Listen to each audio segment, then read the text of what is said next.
What's up YouTube? Today's video I'm gonna bring to you one of my most BS deaths in Path of Exile history. Now it's only until I went on a little walk outside this morning that I realized how I actually died. So in this clip I'm gonna play you.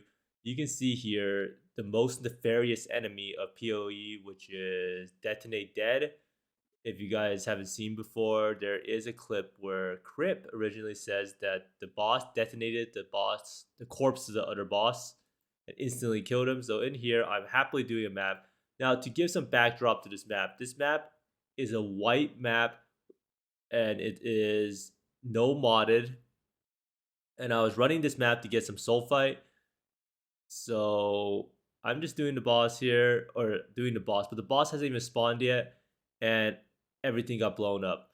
Now, initially, I was very mad. I didn't really understand how it is possible that a corpse in a low-level map could do so much damage when there's not really any rare that had that much HP. And it is, you could see a little bit of like a couple hits, like 2 hits maybe. So it's actually kind of crazy, right? So I think it detonated 2 corpses in total.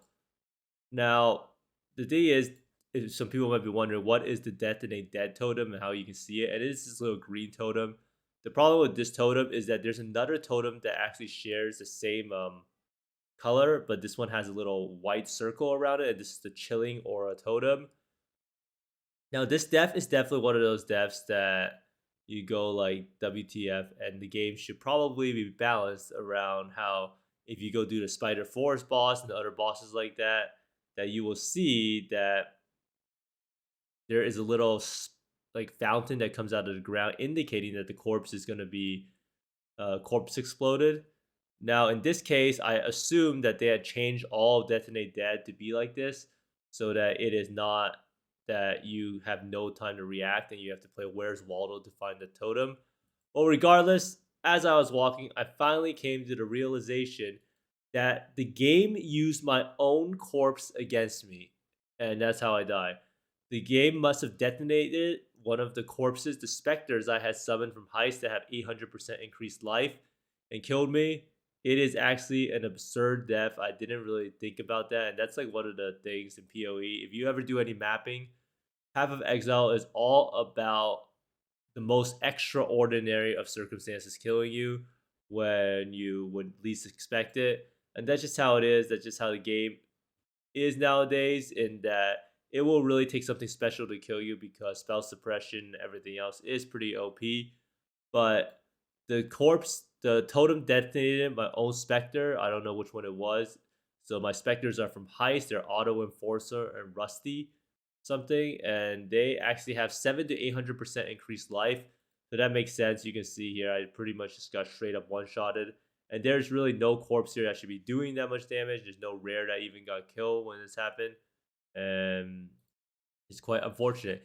And if you also notice, at the same time, I also Vault Detonate Deaded, trying to clear all of the corpses out. Because you can see the Vault Detonate Dead got used up. So it looks like the totem might have Vault Detonated Deaded, but that's in reality my Vault Detonate Dead that's going off. Because the totem, I think, can only explode 1 corpse at a time. So in all essence, this death was extremely, extremely unlucky in the sense that it chose all of the corpses and it chose the one that was my own. So to be killed by your own minion or corpse that you summon is quite a terrible feeling of betrayal. And I don't really know how to feel about it. I don't know if I can potentially play Detonate Dead anymore. Getting betrayed by your own minion is the worst feeling in the world. The corpse you summon and raise from young grows up and gets exploded in your face and kills you. But we're on to bigger and better things. We're on the Kobe Aura Stacker Mamba, which is just another Seismic Trap character. I will go over this character really briefly, and then I'm going to go over what builds and how fun Endless Heist was, because I do know a lot of people are probably wondering, did I play Endless Heist and how did it go? So if we look at the leaderboard for Endless Heist, this is in softcore. We do think that, as always, Chris has not been able to stop the pandemic of aura stackers, or aura bots, that is. And the top people are still running multiple aura bots, and they're level 95, which is actually pretty impressive. I know Heist started out very, very slowly for a lot of people. Some people was saying it took like 3 to 4 hours to get to level 50, which is pretty crazy and how long it takes. So the top level guy is 95, and I do think that heist speeds up a lot in speed once you get to higher level because you can farm the higher level heist, and the heists do have a lot of XP or mobs in it. And if you don't remember, heist did have a lot of was actually one of the main ways to get XP back in the day. So we're going to be mainly looking at Endless Heist SSF because Trade League is a little bit different, and the fact that you can group with other people kind of dilutes the pool of builds. So what we see here is Toxic Rain, pretty decent build in general in terms of just running through everything and being able to have phasing as Raider is absolutely huge. So this person is 5 like Cold Snap, kind of weird. I didn't know that Cold Snap. Oh, it's Vortex. So Vortex, probably pretty good build. This person's playing Shield Crush, 6-link Seismic Trap, 6-link Armageddon Brand, which will probably transition into Detonate. Oh, it's VDDD probably. This person's playing Poisonous Concoction. There's someone playing 6-link Detonate Dead with a Juggernaut, and another Raider 5-link Detonate Dead with a Raider. So it seems like Detonate Dead is pretty popular. A lot of poison skills like Toxic Rain, Caustic Arrow, some Spell Slinger skills, Poisonous Concoction, and we see a pretty big wide range of skills that was played overall throughout the Endless Heist event. And let's look at Endless Heist Hardcore SSF, and we see that some Gladiator Exsanguinate. Gladiator is probably pretty good with the pops. We even have a Spectral Shield Throw character. Wintertide Brand is something that I saw a lot of people also trying out. And basically, a lot of them I would say is Detonate Dead, Poison's Concoction, Toxic Raid, and a lot of Raiders for the phasing. And there's obviously always going to be Gladiator and Occultist for all of the pops and explosions. So let's see Endless Heist Hardcore Trade. Holy moly. If you guys want a free demigod, and I mean free by every sense of that word, go play Endless Heist Hardcore. It's the highest level is 84, and the top 10 cutoff is 71. So let's see. If you wanted to play a very, like, let's just say a class that no one really plays. What is a really bad class? I think Trickster might be so bad that people. So I don't even see Slayer on here. So if you want a demigod, you can pretty much get to level 48 as a Slayer and be pretty competitive. Let's see what other classes are there. What's another really underplayed ascendancy? Inquisitor, Hierophant, Guardian. I don't think anyone really plays Guardian, do they? The Guardian, 1, 2, 3, 4, 5, level 51. So Endless Heist Hardcore, best place to go get a demigod. And if that is your goal, I would highly recommend you head over there. It seems like hardcore SSF is much, much more populated. Oh yeah, Eye of Winter. The best part about these events like Endless Heist and stuff is the uniques that they offer. And it does let you try out a lot of different builds. So here we see there is Blood of Summer, which is +1 Maximum Frenzy. And I do think that Cast on Crit has a lot of potential when you use it with some of the daggers that you get, which is like what's it called? Fragment of Eternity. And that thing has like a base crit of 12%. But basically, lots of very, very cool builds. And if you want to get a demigod, head on over to Endless Heist Hardcore Trade, where you might have a lot of fun actually, because it might be fun to finally get a demigod. But overall, I did skip the Endless Heist event because I was playing the Gauntlet the whole time, and I just could not be bothered to actually try it out. I did hear that they messed up the level scaling in that it took a long time for people to level up. And if you're trying to level up, make sure to use Huck if you're trying to get the loot box, as it does give you a lot more XP as you keep going. So, yeah. So, lastly, we're going to go over a quick outlook of this character. So, there's 48 hours left in the gauntlet from when this video is posted. 48 hours to kill it all. So, character's 91.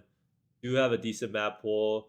Gear is honestly whatever. So we have this 30% chance to poison, chaos damage over time multi, +1 level of chaos spell skill gems, which is pretty good for Withering Step.